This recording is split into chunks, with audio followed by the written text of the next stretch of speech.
మనం ప్రభుత్వాన్ని స్థాపిస్తున్నాం, మార్పు తీసుకొస్తున్నాం,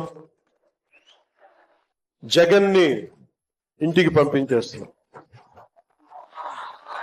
నేను వింటుంది 25 మంది ఎమ్మెల్యేలని మార్చారు, ఇంకొక 80 మంది, మొత్తానికి కలిపి 80 మంది ఎమ్మెల్యేలు మారుస్తున్నారని వింటా ఉన్నాను.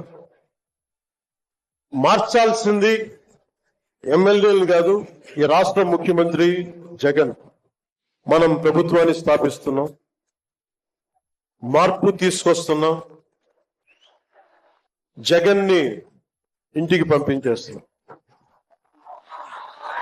నేను వింటుంది 25 మంది ఎమ్మెల్యేలని మార్చారు, ఇంకొక 80 మంది, మొత్తానికి కలిపి 80 మంది ఎమ్మెల్యేలు మారుస్తున్నారని వింటా ఉన్నాను.